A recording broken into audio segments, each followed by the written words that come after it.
Alléluia. Merci Jésus. Le concert de Noël avait un thème spécial cette année. Est-ce qu'il y en a quelques-uns qui s'en souviennent encore? Ah ouais, c'est écrit. Retour à l'essentiel.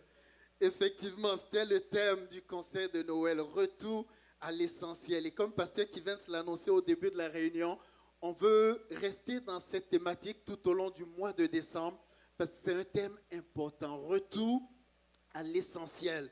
On sort d'une série de messages sur les combats de la vie et dimanche dernier, Pasteur Kivens a terminé cette série en nous parlant notamment de l'importance de veiller sur notre cœur.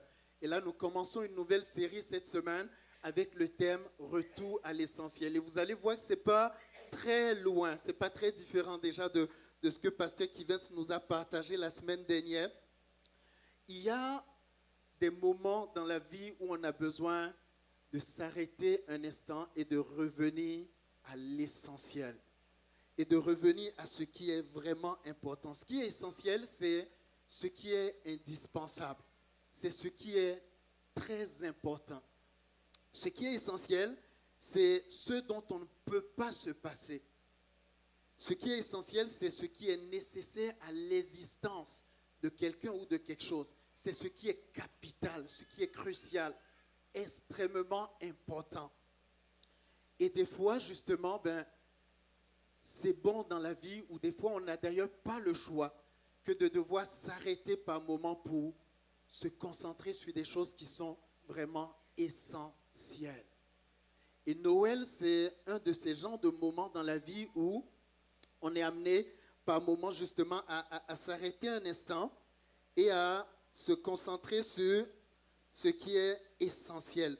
Noël, c'est un de ces moments justement où des fois, on va prendre congé au travail pour pouvoir peut-être faire un déplacement, voyager pour aller voir de la famille, pour aller passer du temps avec notre famille qu'on n'a peut-être pas vue depuis un certain temps. Occupé comme on est souvent dans nos vies urbaines, on court 365 jours par année, mais à Noël, par exemple, on va s'arrêter un temps et on va prendre du temps avec la famille parce que c'est essentiel, parce que c'est important. Important de s'arrêter et de prendre soin des nôtres.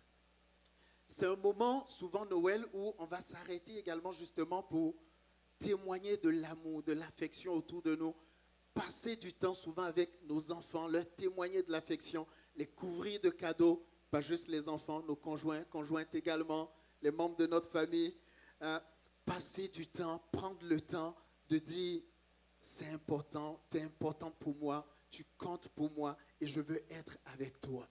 C'est ce que nous faisons souvent à Noël.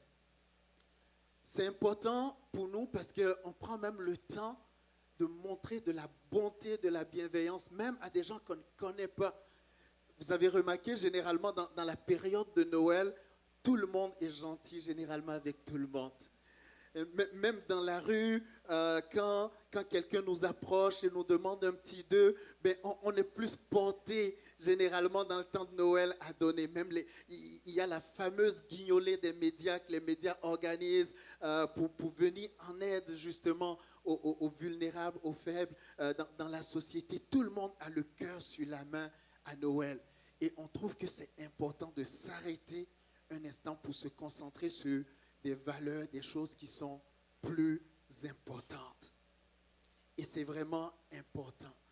Et on est dans ce temps justement où on veut s'arrêter un instant et revenir à ce qui est essentiel, à ce qui est crucial et important. Je ne sais pas s'il vous est déjà arrivé de devoir renoncer à quelque chose peut-être que vous avez préparé depuis bien longtemps.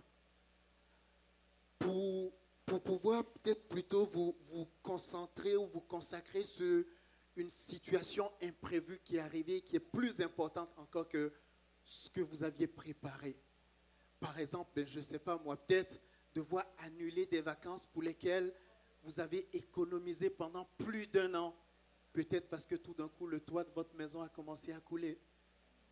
Et là, on se dit, si c'est plus important éventuellement de réparer le toit parce que les dégâts pourraient être infiniment plus dommageable plutôt que d'aller en vacances.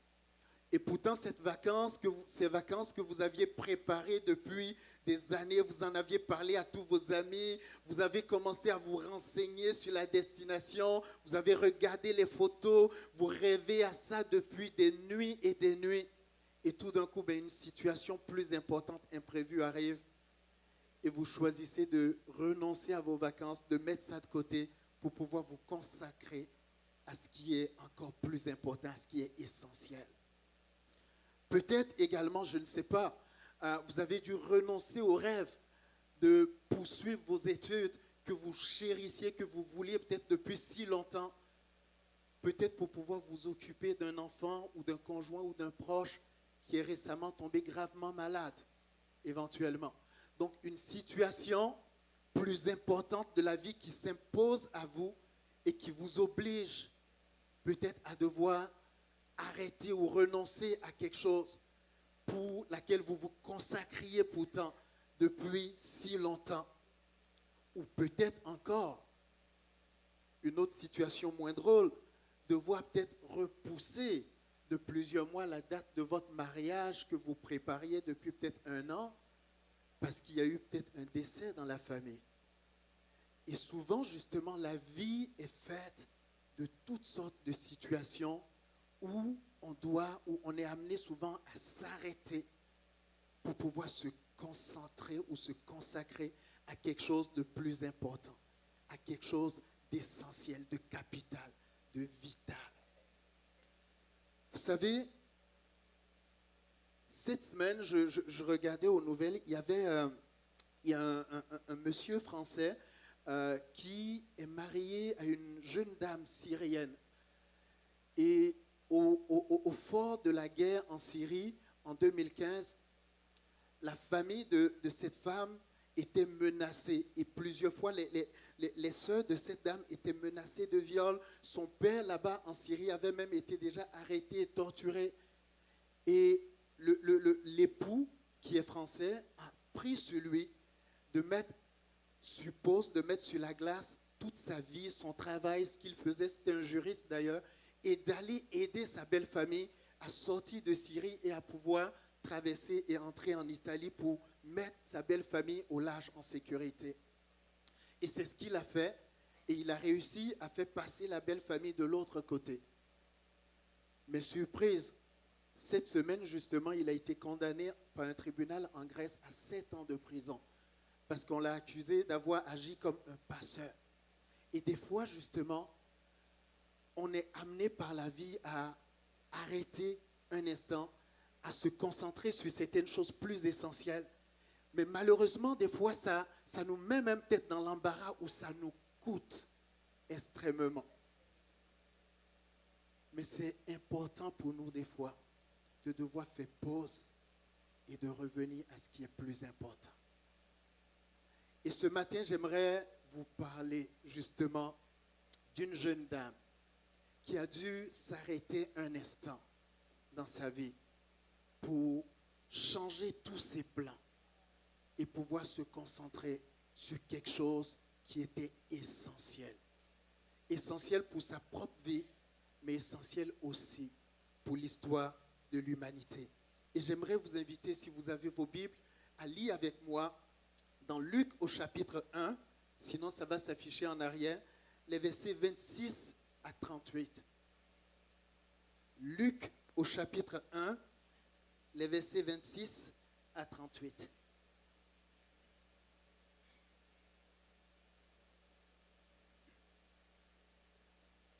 Ça dit ceci. Au 6e mois,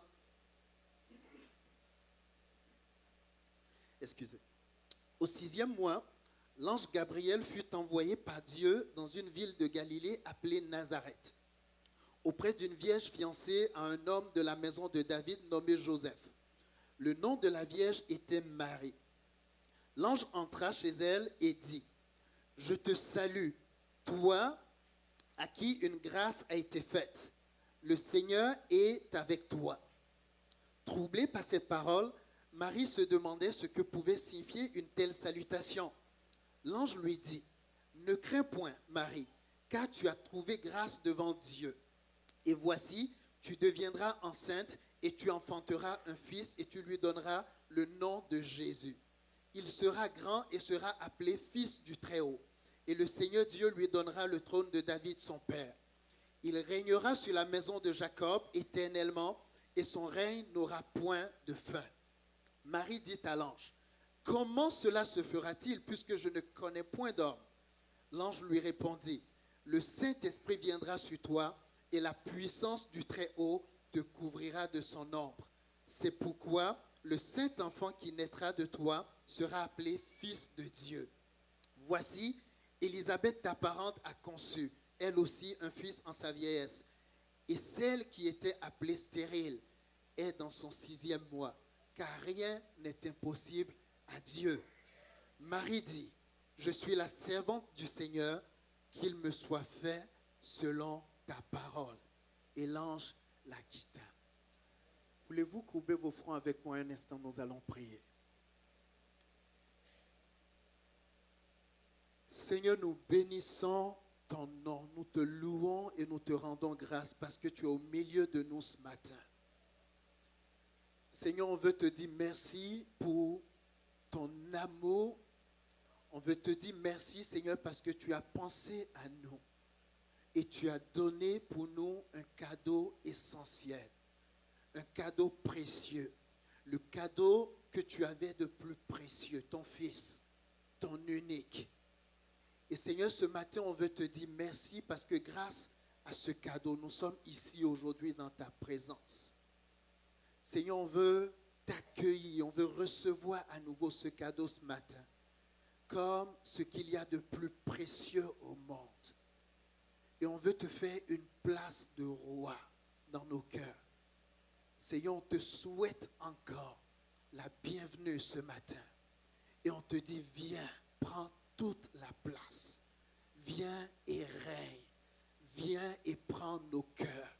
Viens et installe-toi. Viens, Seigneur, et prends la place. Viens ce matin. Viens et communique la vie, la paix. Viens et conduis-nous ce matin dans ta parole. Au nom de Jésus. Et nous disons ensemble, Amen. Amen.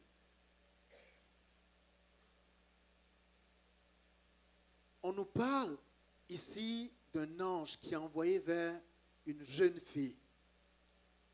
Mais cela en soi était quelque chose déjà d'exceptionnel. Parce que pour la petite histoire, avant la scène qu'on vient de nous décrire, ça faisait 400 années qu'il n'y avait plus de révélation de Dieu. 400 années qu'on n'entendait plus Dieu parler. Depuis le dernier prophète de l'Ancien Testament et l'histoire que nous venons de lire, il y a eu 400 ans de silence. 400 ans, c'est long, mes amis. Et même si dans les 2, 3, 5, 10, 15, 20, 30 premières années, les gens pouvaient encore parler à leurs enfants de Dieu, des bontés de Dieu, des révélations de Dieu d'autrefois, de tout ce que Dieu a fait en Égypte, dans le passé, ainsi de suite. Au bout de 400 ans, ça commence à faire beaucoup de l'homme qui a vu l'homme, qui a vu l'homme, qui a vu l'homme, qui a vu l'os. Et la nouvelle se perd quelque part en chemin. Et ça faisait 400 ans qu'il n'y avait plus de révélation directe de Dieu. Et donc, l'ange apparaît ici à une jeune fille, mais ce n'est pas comme si elle voyait un ange à toutes les semaines. Ce n'est pas comme si elle était habituée à entendre un ange ou à entendre parler de Dieu. Fait que c'est quelque chose d'exceptionnel en soi. 400 ans de silence. Et tout d'un coup, un ange apparaît à Marie. Mais on nous dit que Marie était une jeune fille qui était fiancée à Joseph.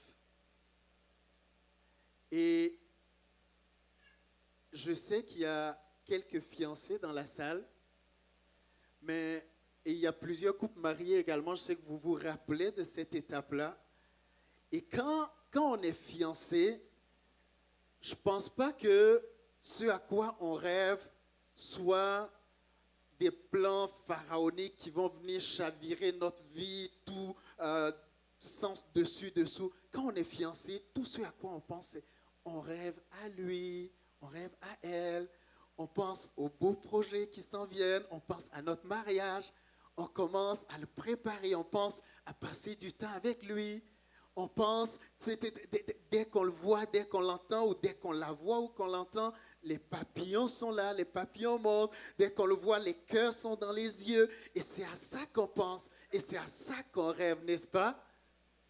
Fait qu'on pense à notre belle petite vie tranquille qui va venir, on pense à notre foyer, on pense peut-être à la maison où on va habiter, on commence peut-être déjà à regarder, à magasiner pour ça, on pense peut-être à notre petit cocon, à notre petit nid d'amour, on pense aux enfants qui vont venir, combien t'en voudrais, combien j'en veux, on jase de toutes sortes de choses, de toutes sortes de belles choses, et l'avenir est radieux, l'avenir est paisible, l'avenir est romantique. L'avenir est romantique. On ne pense pas pantoute. Ah, je ne sais pas, moi, je vais me fiancer, puis ben écoute, l'année prochaine, ben, je déménage, je ne sais pas, moi, dans le Grand Nord, hein, ou je déménage en Alaska. Puis non, ça ne fait pas partie du tableau. C'est un long fleuve tranquille, doux, romantique, avec plein d'anges qui jouent au violon tranquillement en haut. Puis c'est merveilleux. C'est à ça qu'on rêve. Et je suis sûr que Marie rêvait aussi à une petite vie ordinaire, tranquille, avec son amoureux, avec Joseph. Et là, on va entendre que peut-être que le plan va être un petit peu changé. Juste un petit peu changé. Juste un petit peu. Vous savez, quand je vais parler plus des femmes ce matin, quand une femme reçoit sa bague de fiançailles, là, c'est l'événement de l'année. T'appelles pas tes amis, gars, pour leur compter, là, parce qu'ils vont juste, ah ouais, oh ben félicitations. Puis on passe au suivant. Non, t'appelles tes chums de filles. Parce que elle, tu vas aller, tu sais quoi? Il m'a donné la bague, il m'a demandé. Puis là, elle va dire, oh non, oh oui, raconte! Parce que tu cherches cette réaction-là. Raconte, puis comment qu'il a fait ça? Où est-ce qu'il l'a fait? Est-ce qu'il s'est mis à genoux? Tu veux savoir tous les détails, n'est-ce pas? Puis c'est correct. Fait que tu veux savoir tout dans les détails. Puis la nouvelle fiancée, quand elle arrive à l'église le dimanche suivant, là, elle entre dans l'église demain. Hein? Ça entre, puis ça marche avec classe. Puis c'est juste, même quand tu es arrêté, puis tu jases avec elle, là, tout d'un coup, elle balance sa main d'une façon cette journée-là. Là. Puis tu comprends pas pourquoi, mais tu vois juste les mouvements de main, juste pour que tu poses la question de « Ah, il y a quelque chose qui a changé ». Elle arrive au bureau le lundi matin, là, puis elle tape sur son clavier d'une manière différente. C'est comme la bague, tout d'un coup, touche les touches du clavier, puis pour que le monde entende, puis se pose la question, mais qu'est-ce qui se passe? C'est un événement. T'as pas le goût de partager ça avec du monde plate qui vont juste dire, bah, félicitations, puis on peut... Non, c'est un événement. C'est un événement, puis tu célèbres ça. Et je suis sûr que pour Marie, ben, c'était la même chose, c'était un événement. Elle était fiancée. Dans ce temps-là, dans une fréquentation, dans une relation amoureuse, il y avait 3 phases généralement. Il y avait le temps de la promesse. Donc là, on marche ensemble, puis après ça, ben, on fait une promesse de dire, ben, écoute, on va se marier. Mais ça, ce n'est pas encore les fiançailles.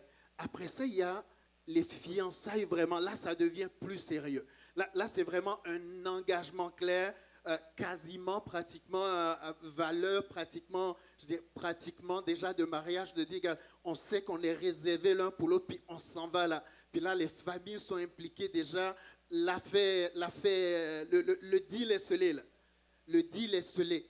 Et dans ce temps-là, quand 2 personnes étaient fiancées, tu pouvais quasiment plus revenir en arrière. C'était réglé, c'était scellé. Puis le mariage qui était la grande fête pour couronner le tout, les noces qui duraient avec toute la famille et tout. Et Marie était à cette étape justement des fiançailles. Et là, l'ange arrive. L'ange arrive. Le texte ne nous dit pas que Marie était issue d'une grande famille riche, bourgeoise, ou qu'elle était une femme particulièrement belle, avec un physique exceptionnel. Le texte ne dit rien de tout ça. On nous parle simplement d'une jeune fille simple, dans toute sa simplicité.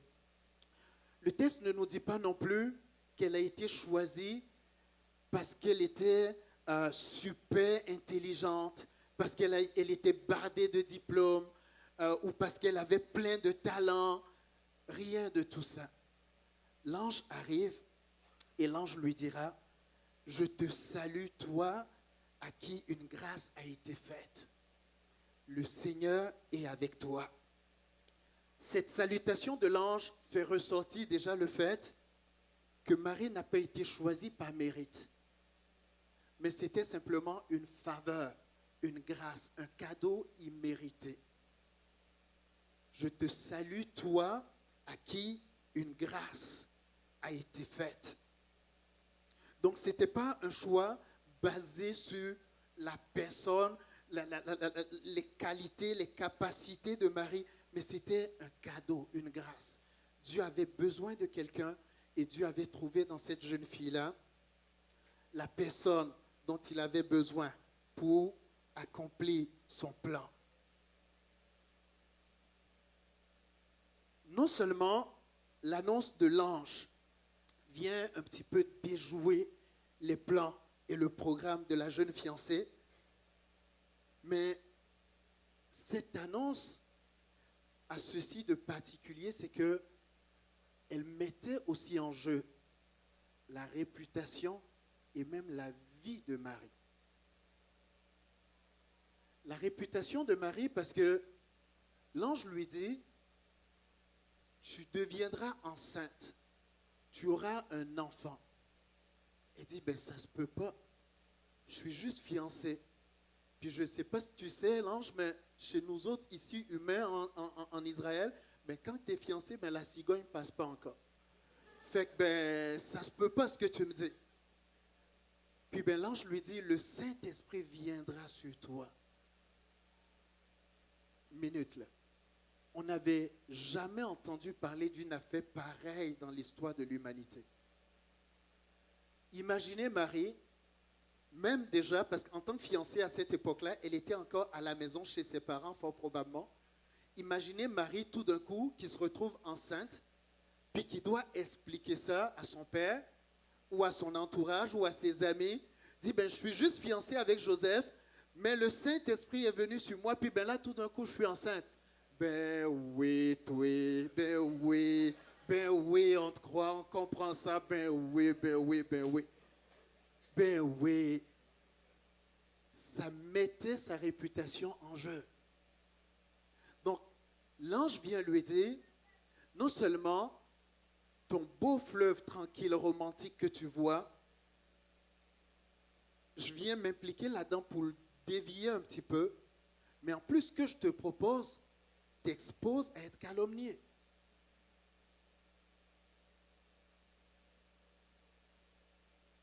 Et elle aurait passé aux yeux de tous, justement, ben comme la fiancée qui a trompé Joseph. Et l'autre chose, je disais que cela mettait aussi en jeu sa vie parce que dans ce temps-là, lorsqu'une femme était fiancée, engagée déjà avec un autre homme et venait à être trouvée enceinte d'un autre homme, elle pouvait même être lapidée. Et l'ange lui dit ici, tu deviendras enceinte, le Saint-Esprit viendra sur toi. Et Marie était juste fiancée. Elle avait sa belle vie bien tranquille, bien tracée. Et tout d'un coup, on lui dit, Dieu a un autre plan, quelque chose de plus important. quelque chose d'essentiel, quelque chose de vital, de capital pour toi. Mais ce plan lui coûtait énormément. Énormément. Marie aurait certainement pu refuser. Marie aurait certainement pu refuser. Et de toute façon, l'ange lui dit, ce fils s'appellera Jésus. Et ce nom signifie, l'Éternel est salut. Et Marie aurait pu lui dire, écoute, de toute façon, ce que tu m'annonces là, ça allait un peu pas mal de brasser ton affaire. Puis en plus, avec un nom de même, l'Éternel est salut, ben écoute, je ne suis pas sûr que ça annonce une vie de tout repos. Ça. Un gars qui vient pour manifester le salut de Dieu, il aurait dit, je préfère mon petit confort, laisse-moi dans mon petit coin tranquille, de toute façon, je suis bien occupé, laisse-moi faire mes affaires, puis va regarder la porte à côté.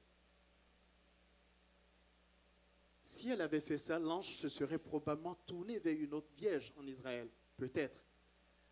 Mais vous et moi n'aurions jamais entendu parler du nom de Marie aujourd'hui. Et plusieurs millénaires plus tard, toute la terre parle encore de cette jeune fille qui a accepté à un moment donné de s'arrêter, d'arrêter sa vie pour se consacrer à quelque chose de plus essentiel, pour se consacrer au plan que Dieu avait pour sa vie. Marie a accepté d'accueillir, d'être la première personne à accueillir le cadeau que Dieu voulait faire à l'humanité. Marie a accepté de mettre de côté ses plans personnels pour accueillir Christ et pour le porter. Il dira à l'ange justement, je suis la servante du Seigneur, au verset 38, qu'il me soit fait selon ta parole. En d'autres mots, ce qu'elle est en train de dire ici, c'est Seigneur, me voici, je suis à toi, je suis disponible pour faire ta volonté. Tu es mon maître et je suis ta servante. Mon corps est à toi, mes entrailles sont à toi, tout ce que je suis est à toi, que ta volonté soit faite. C'est ce qu'elle était en train de dire. Vous savez, j'ai été vraiment frappé par la simplicité, la foi, l'obéissance de cette jeune fille, parce que son histoire est placée nez à nez avec une autre histoire qui la précède dans l'évangile de Luc, celle d'un monsieur un peu plus âgé, de Zacharie, que le même ange qui est venu rencontrer Marie, Gabriel, était allé voir 6 mois auparavant. Zacharie était un prêtre. Zacharie officiait dans le temple. Il était avancé en âge avec son épouse Élisabeth. Et l'ange Gabriel viendra le rencontrer pendant son service et lui dira, ton épouse Élisabeth aura un enfant. Puis Zacharie dira, ben voyons, Élisabeth est avancée en âge. Et il va s'en suivre tout un discours, toute une discussion avec l'ange. Et l'ange lui dira, parce que tu n'as pas cru, tu resteras sourd jusqu'à la naissance de l'enfant. Sourd et muet. Et Zacharie n'a pas parlé jusqu'à ce que Jean-Baptiste vienne au monde. Et vous savez, je n'ai pas pu m'empêcher de dire ou de réaliser combien des fois, et à travers la Bible, mais également aujourd'hui dans nos églises, les femmes ont souvent cette simplicité de foi, ont souvent cette simplicité de cœur de s'attacher à Dieu. Je vous garantis, mes amis, puis je le dis en toute humilité, si on déploguait les femmes de nos églises, il n'y a pas grand-chose qui tiendrait debout.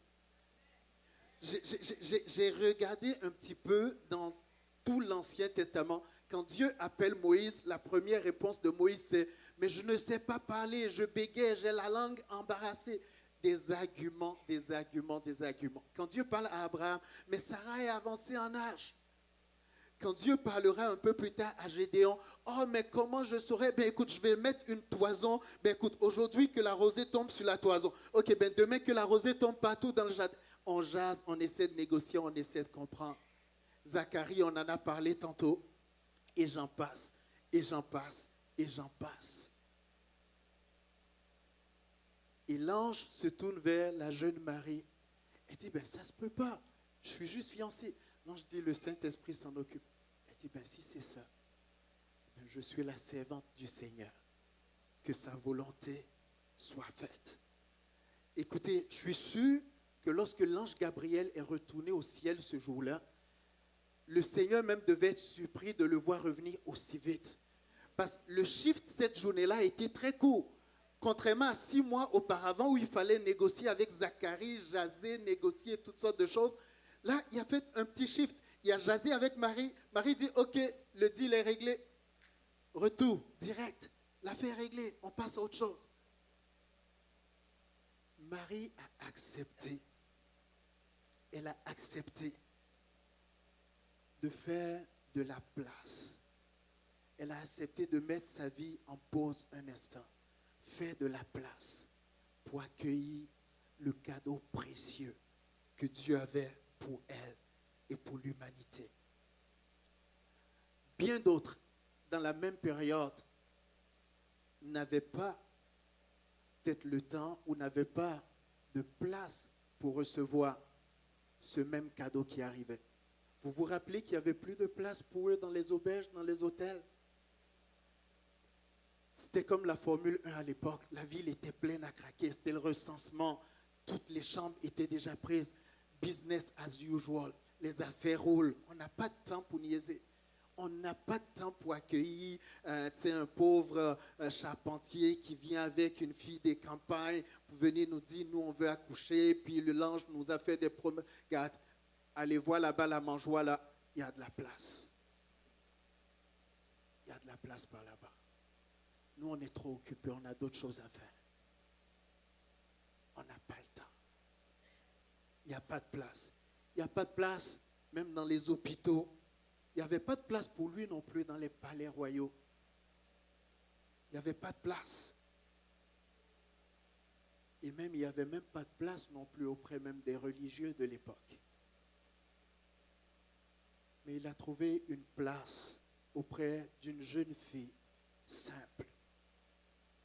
D'une jeune fille qui n'avait rien de spécial qui la distinguait.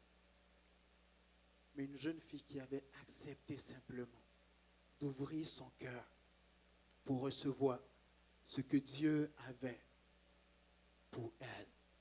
Et c'est pour cela que Jean dira, dans Jean au chapitre 1, les versets 11 et 12, il est venu chez les siens, il est venu chez lui, et les siens ne l'ont pas accueilli.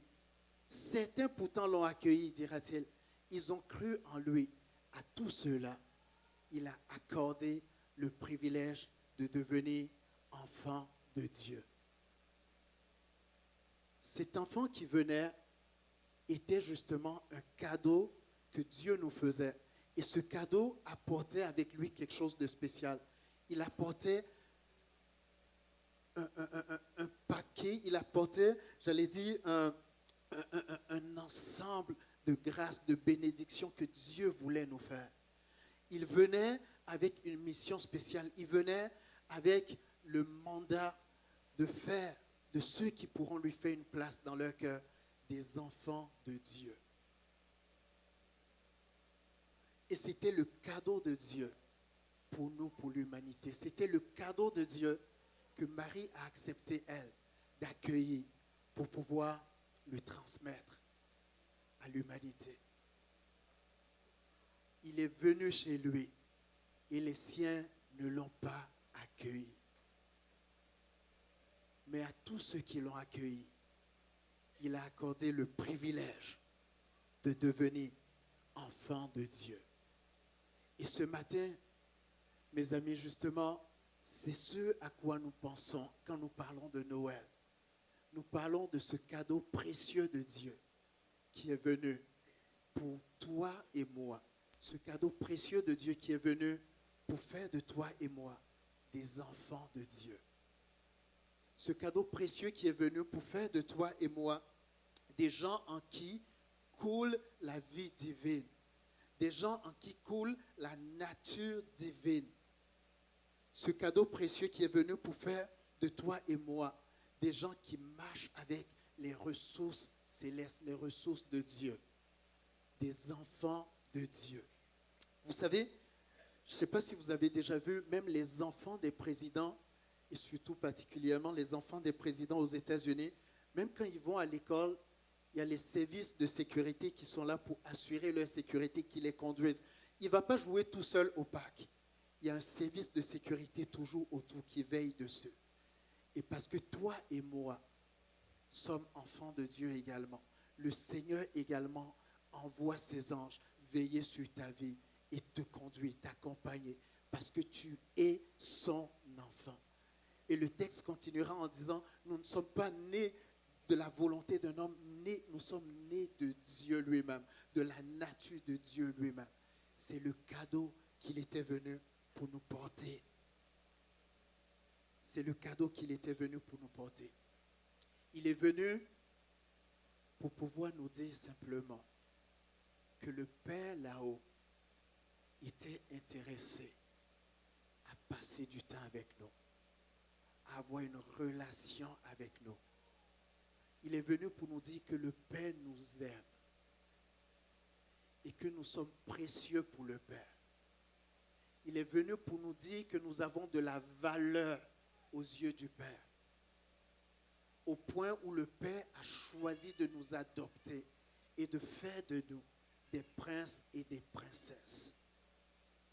Il est venu pour nous dire que Dieu sait que nous étions perdus par notre nature, loin de lui. Mais dans notre péché, Dieu nous a tellement aimés qu'il est venu pour nous acquérir tels que nous étions, où nous étions, et pour nous transporter avec lui dans son royaume. C'est ça le cadeau essentiel qu'est Noël.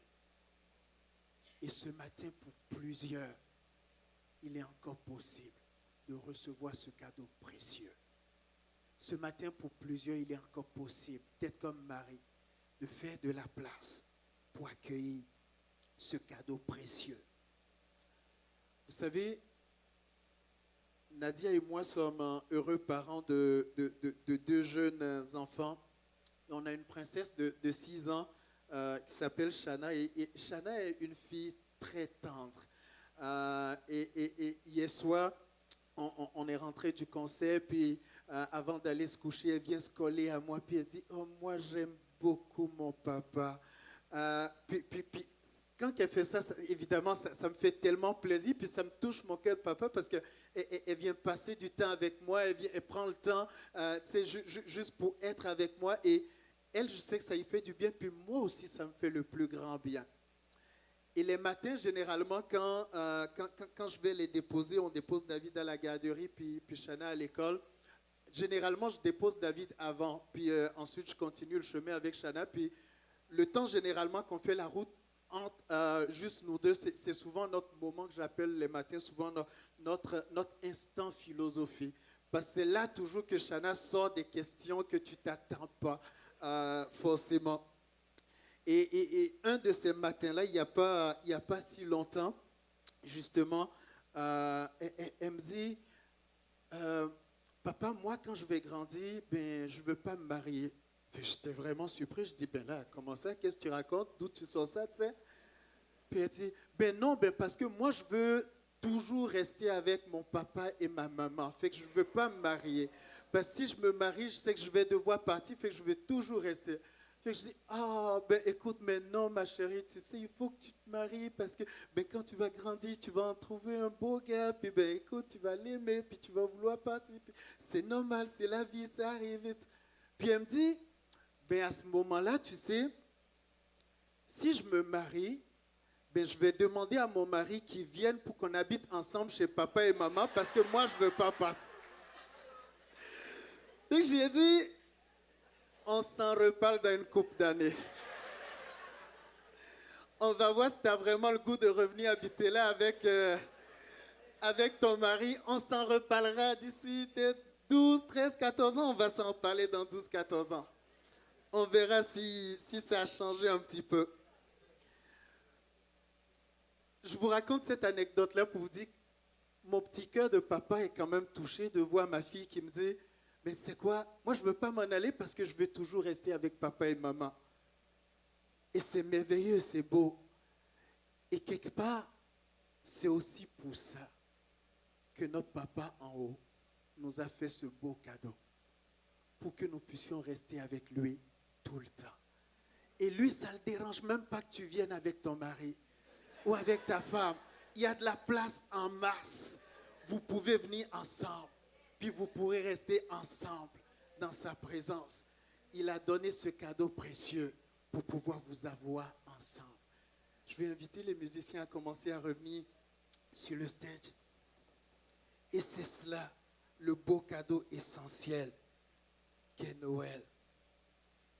C'est cela, ce beau cadeau essentiel qu'est Noël.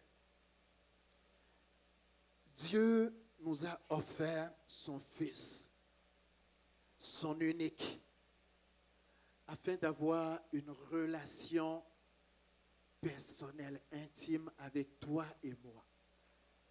Dieu nous a offert ce cadeau précieux parce qu'il nous aime tellement. Et il sait que loin de lui, nous nous empêtrons dans le bourbier du péché. Loin de lui, nous sommes malheureux. Nous allons d'échec en échec, de découragement en découragement. Et Dieu est intéressé à nous avoir avec lui. Mais souvent, justement, malheureusement, peut-être souvent, on a toutes sortes de choses qui nous occupent. Peut-être parce que nous, on estime que, ben écoute, nous, on n'a pas besoin de ce cadeau-là. Ça, c'est peut-être pour les faibles. Ça, c'est pour le monde peut-être malade. Le monde, c'est vulnérable. Ces histoires-là, c'est pour les esprits plus faibles qui ne comprennent pas. Non, ce matin, mon ami, le cadeau précieux que Dieu t'a envoyé, c'est aussi pour toi. Toi et moi, aucun de nous n'est trop intelligent, trop bon, trop qualifié pour ne pas dépendre de Dieu et pour ne pas nous approcher de Dieu. Et ce matin, j'aimerais donner l'occasion à plusieurs, peut-être comme Marie, de dire, je veux peut-être m'arrêter un instant ce matin. Je veux peut-être mettre une pause dans tout ce qui préoccupe mes pensées ce matin et me concentrer sur ce cadeau précieux, sur ce cadeau essentiel. Et peut-être pour quelqu'un qui est ici ce matin et qui n'a pas encore reçu ce cadeau pour sa propre vie, peut-être prendre la décision de dire, Seigneur, j'accepte ce matin de recevoir ce cadeau précieux que tu me fais. J'accepte ce matin d'ouvrir mon cœur à Jésus que tu as envoyé pour me sauver. J'accepte ce matin de lui abandonner ma vie, de lui céder ma vie. Et j'aimerais demander à tout le monde dans la salle, si vous voulez bien, de peut-être courber vos fronts avec moi, de fermer vos yeux. Et si c'est ton cas, si tu es ici ce matin et que tu dis, waouh, je ne savais pas que ce cadeau était aussi pour moi. Mais ce matin, je veux m'arrêter, je veux le saisir, je veux le recevoir. Pendant que toutes les têtes sont baissées, tout ce que je te demande, c'est de lever ta main à ta place. Je ne te ferai pas lever, je veux juste prier avec toi ce matin. Je veux juste prier avec toi ce matin. Si tu dis, moi je suis ici ce matin et j'ai besoin de recevoir, peut-être comme Marie, j'ai besoin de recevoir ce cadeau précieux. Lève juste ta main que je la vois et je veux prier avec toi. Merci ma soeur, merci mes soeurs, je vois vos mains.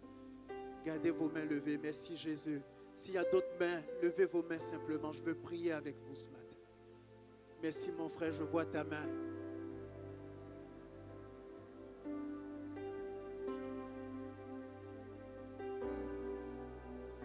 Juste lève ta main en signe d'appel à ton Dieu ce matin, de dire, Seigneur, j'ai besoin de ce cadeau ce matin. Je veux le recevoir. Merci Seigneur. Merci Seigneur. Je vois vos mains. Et je veux demander maintenant à toute l'Église, même à ceux qui sont assis, les yeux toujours fermés, et à mes frères et mes soeurs qui ont levé leurs mains, de prier avec moi, de répéter cette prière avec moi. Et nous voulons simplement, dans la plus grande simplicité, comme Marie l'a fait, nous voulons simplement lui parler ce matin à ce Sauveur précieux et l'inviter à venir. L'inviter à lui dire, nous aussi on veut te faire une place ce matin. Nous aussi on veut te recevoir, on veut t'accueillir ce matin. Je vous invite à répéter après moi. Seigneur Jésus,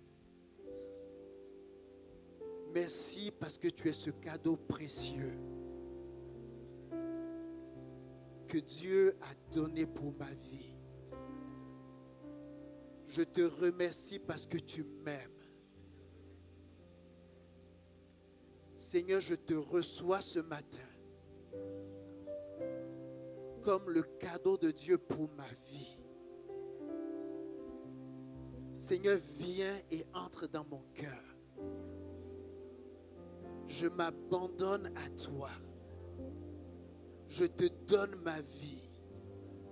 Je te reçois, Jésus, comme mon Seigneur et mon Sauveur personnel. À partir d'aujourd'hui, viens et dirige ma vie. Sois mon Seigneur, sois mon guide. Amen.